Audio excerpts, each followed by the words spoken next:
बहुत ही प्यारी परवीन अकबर आपा, मैं उनको सलाम करूँगी। अस्सलाम वालेकुम परवीन आपा। हमारे साथ हमारी मारूफ गायकोलॉजिस्ट डॉक्टर सलवा नदीम मौजूद हैं। अस्सलाम वालेकुम डॉक्टर साहिबा। हमारे साथ मौजूद हैं डॉक्टर अफीफ़ा हाशमी जो कि गायकोलॉजिस्ट है, लाहौर स्टूडियो से में ज्वाइन करेंगी। डॉक्टर कुलसूम हैदर अक्सर हमारे शो का हिस्सा भी बनती हैं, साइकोलॉजिस्ट हैं, हमारे साथ शो में मौजूद हैं।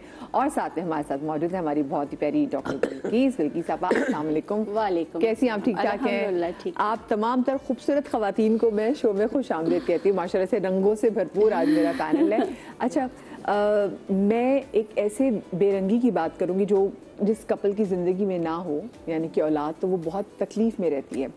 मुझे सबसे पहले तो ज़रा डॉक्टर साहब ये रेशियो बताएगा कि अब कितने फ़ीसद, अगर मैं औसतन देखूँ, कितने फ़ीसद ऐसे जोड़े हैं जो कि औलाद से महरूम है, यानी जो बेलौदी का शिकार है?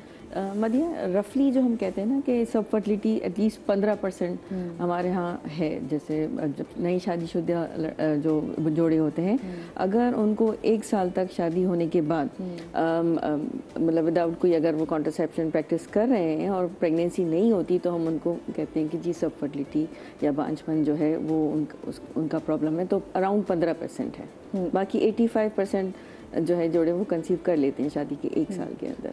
लेकिन क्या मुझे बताएं कि ऐसी क्या रीज़न है कि अब आजकल हम देख रहे हैं कि लड़कियां जो यंग भी होती, पहले कहते थे कि अच्छा जी अगर आपकी लेट उम्र में शादी होगी तो आपको कंसीव करने में प्रॉब्लम होगी, लेकिन अब लड़कियां जल्दी भी जिनकी शादी हो जाती है उनको भी कंसीव करने में प्रॉब्लम है। हमारे यहाँ देखें मदिया, अगर आप ओवरऑल देखें तो एक तो हमारे यहाँ 2-4 चीज़ें बहुत ज़्यादा बढ़ गई हैं। एक तो हार्मोनल इश्यूज़ बहुत ज़्यादा होने लगे हैं, लाइक जैसे पॉलीसिस्टिक ओवरीज हैं, ये बहुत होने लगा है, फाइब्रॉइड्स हैं, एंडोमेट्रियोसिस है, ये चीज़ें ज़्यादा प्रिवेलेंस एज़ कम्पेयर टू जब हम स्टूडेंट होते थे, हम पढ़ते थे, उस वक्त हम ये प्रॉब्लम्स इतना नहीं दिखते थे। तो एक तो ये चीज़ें आपकी जो गायनेकोलॉजिकल प्रॉब्लम्स हैं ये बढ़ गए हैं, प्लस इन्वायरमेंटल पोल्यूशन इतनी बढ़ गई है, वो चीज़ें भी अफेक्ट करती हैं। इन्फेक्शंस हैं, लाइक हमारे यहाँ ट्यूबरक्लोसिस सालों हो गए, हमारे यहाँ ट्यूबरक्लोसिस ख़त्म नहीं हो सकी है मुल्क में। तो it is one of the leading factors जिसकी वजह से सब फर्टिलिटी हो सकती है कि आपकी ट्यूब्स ही ब्लॉक हो जाती हैं या अंदर इन्फेक्शन हो जाता है, जिसकी वजह से आपकी ओव्यूलेशन नहीं होती, आपके जो अंडे बनते हैं प्रेगनेंसी के लिए वो नहीं बनते हैं। तो ये रीजंस बन गए हैं।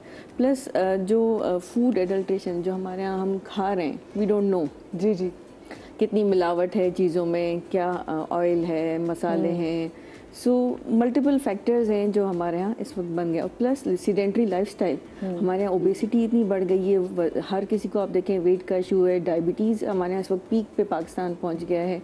पहले इतना नहीं होता था, ब्लड प्रेशर, बात है इतनी डायबिटीज़ के हवाले से अवेयरनेस पे बात करने के बावजूद हमारी डायबिटीज़, हमारी जगह जगह जिम खुल चुके हुए हैं, जगह जगह योगा के अपने कोचिंग सेंटर भी खुल चुके हैं, उसके बावजूद हम ये डायबिटीज़ और ब्लड प्रेशर से छुटकारा हासिल नहीं कर पाए। इसलिए कि देखिए ना, अगर वो खुल गए तो साथ में फास्ट फूड बढ़ गया, हम लोग लाइफस्टाइल हमने चेंज कर लिया, हम गाड़ी से उतरते नहीं हैं, गाड़ी में यहाँ से बैठे वहाँ से बैठे, सारा घर का काम हमारे यहाँ हाउस होल्ड हेल्प करती है, ठीक है।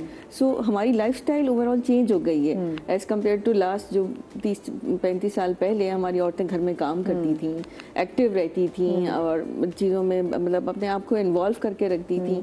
सो अब हर वक्त टीवी, फास्ट फूड, आपने रात को फूड पैंडा से ऑर्डर कर लिया, यहाँ से खाना मंगा लिया। सो ओवरऑल हम अनहेल्दी चीज़ें कर रहे हैं। आप क्या नोटिस करती हैं कि हमारे यहाँ बड़ी वजह क्या है? जैसे कि अब यंग लड़कियां भी, पहले कहते थे ना कि एक सर्टेन एज के बाद शादी होगी तो आप कंसेप्शन के चांसेस कम हो जाएंगे, लेकिन अब क्यों ये वजह ज़्यादा बनती चली जा रही है? यंग लड़कियां चाहती ही नहीं है कि बच्चे जल्दी हों। मेन रीज़न ये है, वो डॉक्टर साहब जैसे कह रही हैं, वो प्रोलॉन्ग करते जाते हैं। अभी ज़िंदगी इंजॉय कर रहे हैं, ज़िंदगी इंजॉय कर रहे हैं। मैंने ऐसे लोग देखे हैं जो 3-3, 4-4, 5-5 साल हो गए और बच्चा नहीं हुआ। तो एज बढ़ रही होती है तो उसमें आपके हार्मोनल चेंजेस भी होते हैं और वैसे भी आपका लाइफस्टाइल, जैसे आपने कहा लाइफस्टाइल, सारा वक्त तो बाहर का खाना है, वो ख़ास तौर पे चिकन। बहुत से डॉक्टर्स कहते हैं कि जो लड़कियां हैं इनको चिकन से दूर रखें। हम तो खा लेते हैं, हमारा तो टाइम ही अब नहीं है, लेकिन और लड़कियां सिवाय चिकन के कुछ खाती नहीं है, गोश्त खाती नहीं है। वाकई हमारे यहाँ हमारे मुल्क में मिलावट इतनी हो गई है कि तो इंसानों में भी मिलावट हो गई है। तो ये चीज़ें बहुत इफ़ेक्ट करती हैं और एज के बढ़ने के साथ हर दिन आपकी ज़िंदगी का एक वो बढ़ जाता है, दिन बढ़ जाता है। लड़कियाँ नहीं चाहती और बहुत तकलीफ़ दे टॉपिक है आज आपका, ये बांझपन जो है ये बहुत तकलीफ़ दे बात है। और होता ये है कि बच्चा नहीं होता तो ससुराल वाले, दोस्त, आसपास के लोग आपको टोंट करते रहते हैं। पहले ही साल सास पूछती है कोई खुशखबरी है, कोई खुशखबरी है। खैर अब तो ज़रा सासें भी अच्छी हो गई हैं तो इतना दबाव नहीं होता, लेकिन मूरद इल्ज़ाम वही औरत ठहराई जाती है। भाई मर्द तो शर्म महसूस करते हैं अपना टेस्ट करवाते हुए, भाई मर्दों में तो प्रॉब्लम है, वही नशा मंशियात ये सारी चीज़ें जो हैं ये बहुत इफ़ेक्ट करती हैं, लेकिन वो तैयार नहीं होते अव्वल तो वो कहते हैं ये टेस्ट करवाए, मैं तो नहीं करवाऊंगा। और ख़वातीन में देखें इतना सब्र होता है कि उनको पता भी चल जाता है कि ये मर्द जो है ये इस काबिल नहीं है कि बच्चा पैदा हो, लेकिन वो इसका इजहार नहीं करती, जिंदगी गुजार देती। बिल्कुल बिल्कुल, हमने आसपास देखे हैं ऐसा, जिंदगी गुजर जाती है। लेकिन औरत को फौरन कहते हैं ये बांझ है, ये बच्चा पैदा नहीं कर सकती। तो बहुत तकलीफ दे बात है। और अल्लाह ताला का भी इसमें बड़ा अमल दखल है। जो इंसान जिंदगी दुनिया में आता है वो उसी के हुक्म से आता है और उसी के हुक्म से जाता है। जैसे अल्लाह पाक कहते हैं ना कि मैं दे के भी आजमाता हूँ और नहीं दे के भी आजमाता हूँ।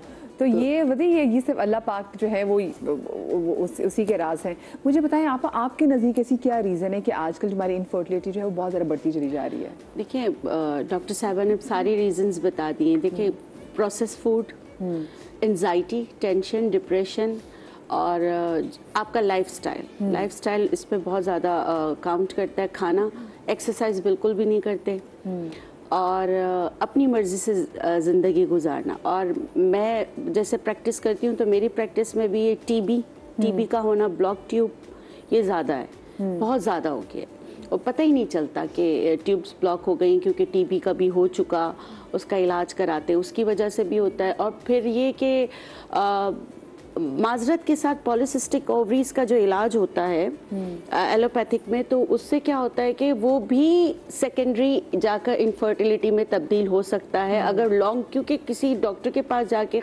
बच्चियां क्या करती हैं, एक टैबलेट ले लेती हैं, फिर वो ही खाती रहती हैं, फिर वो दोबारा पूछने की जहमत ही नहीं करती कि वो टैबलेट उनको खाना है या नहीं खाना। सालों कुछ मैंने अपनी प्रैक्टिस में देखा है कि पीस के नाम से टैबलेट आती है, वो सालों खा रही होती।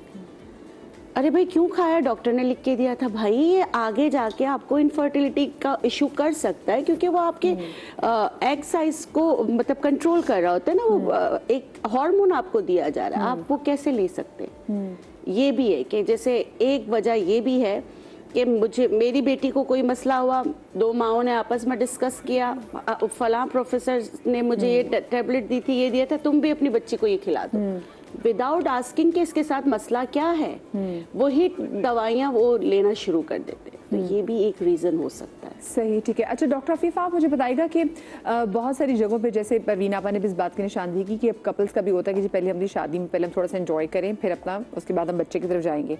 अच्छा उसमें होता है कि कई सालों तक वो जो लड़की है वो कॉन्ट्रासेप्टिव पिल्स जो है वो बहुत ज़्यादा लेती है, तो क्या ये भी एक बड़ी रीज़न है कि बाद में एक कपल को प्रॉब्लम होती है कंसीव करने में?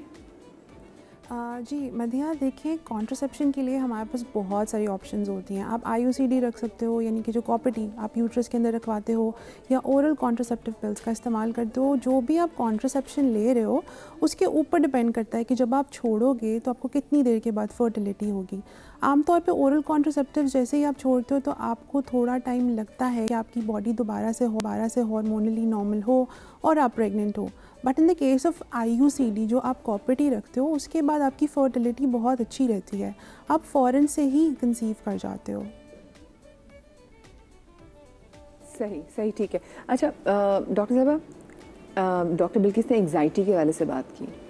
ये जो एक स्ट्रेस है, मैंने अक्सर लोगों को देखा जब वो बहुत ज़्यादा स्ट्रेस और एंग्जाइटी इसमें होते हैं कि भाई मैं क्यों नहीं कंसीव कर पा रही, और ये मुझसे में, तो वो वाकई कंसीव नहीं कर पा रहे थे। लेकिन जब वो थोड़ा रिलैक्स होते हैं कि चलो ठीक है अल्लाह की मर्जी है, और फिर उसके बारे में सोचना छोड़ते हैं, फिर हम देखते हैं वो फ़ौरन कंसीव कर लेते हैं। ये क्या बात है? हाँ जी बिल्कुल, आप ठीक कह रही हैं, क्योंकि जो वैसी शादी तो वैसी दबाव का मामला है। जब शादी होती है तो वैसी एक दो लोग आपस में सेटल डाउन होते हैं, वो ऑलरेडी एक स्ट्रेस के प्रोसेस से गुजर रहे होते हैं, फिर बच्चे का प्रेशर। और ये जो आपने बात की इसको साइकोलॉजी में, थेरेपी के टर्म में इसको कहते हैं कि कॉग्निटिव रीअप्रेजल, यानी वो अपनी जब जो हो नहीं रहा होता और वो फिर अपने आप को कहते हैं कि ठीक है अल्लाह की मर्ज़ी है, तो वो अपनी सोच के ज़ाविये को बदल रहे होते हैं। वो इंटरप्रिटेशन चेंज कर रहे होते हैं, और जैसे ही वो अपने आप को रिलैक्स करते हैं, उनका जो कॉर्टिसोल है, वो जो स्ट्रेस केमिकल है, जिसको मैं अब बहुत सिंपल अल्फाज में पॉइजन का इंजेक्शन बोलती हूँ, कि वो आपकी बॉडी में रिलीज़ नहीं होता है। वो जो उम्मीद का केमिकल है ना, होप का केमिकल और यकीन का केमिकल, बहुत मुआवजे करता है। हमने अपनी क्लिनिक में भी ऐसा होते हुए देखा है। और जो लोग इस वक्त सुन रहे हैं, लोग कहेंगे अच्छा ये उम्मीद का ये इंजेक्शन कहाँ से मिलेगा? ये आपके अंदर ये आपके अंदर है, ये आपके अंदर है, फैक्ट्री है हर केमिकल की। ये आपकी चॉइस है, आप किस केमिकल को कैसे रिलीज करते हैं। एक मस्बत सोच मस्बत केमिकल रिलीज़ करेगा, और सिर्फ एक मनफी सोच आपके पूरे जिस्म को जो है ना वो इन्फ्लेम करेगा, इन्फ्लेमेशन करेगा। तो आपकी वो जो मौलाना रूमी ने कहा कि आपकी असल हस्ती तो सिर्फ आपकी एक सोच है, बाकी तो हम सिर्फ हड्डियाँ और गोश्त हैं। हम सब अपनी सोच से मुख्तलिफ है ना।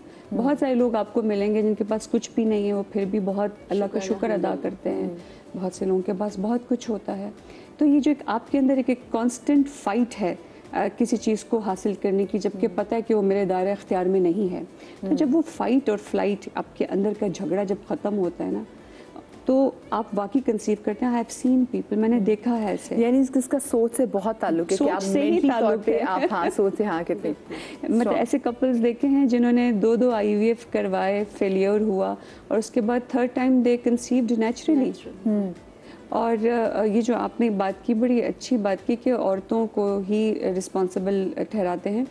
3-4 पेशेंट्स मेरे पास ऐसी रिपोर्ट हुई जिनको ये था कि प्लीज़ मुझे काउंसलिंग की ज़रूरत है, बिकॉज़ मेरे हस्बैंड का कंफर्म है कि वो नहीं बच्चे पैदा करने के काबिल, तो मुझे किसी तरह से एक्सेप्ट करना, बताना भी नहीं है। ओह माय गॉड, हाँ ये प्रेशर है। यस, ये प्रेशर है।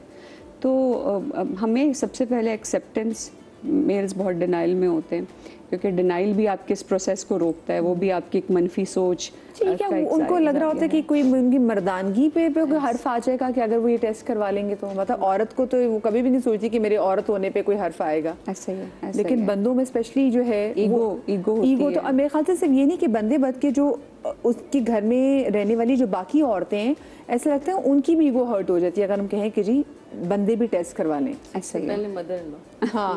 हाँ कि मेरा बेटा तो बिल्कुल ठीक है, मेरे बेटे को क्या मसला हो सकता है। मुझे बताएं डॉक्टर साहब, इज देयर एनी टेस्ट कि जो शादी से पहले करवाया जा सके फर्टिलिटी का?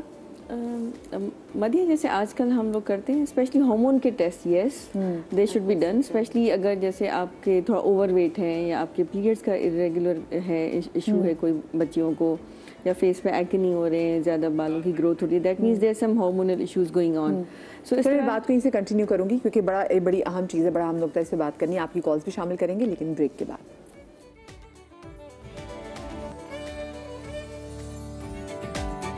जी, ब्रेक के बाद हम आपको एक बार फिर से खुश आमदीद कहते हैं, और आज के शो में हम बात कर रहे हैं इनफर्टिलिटी के हवाले से, यानी कि बांझपन के हवाले से।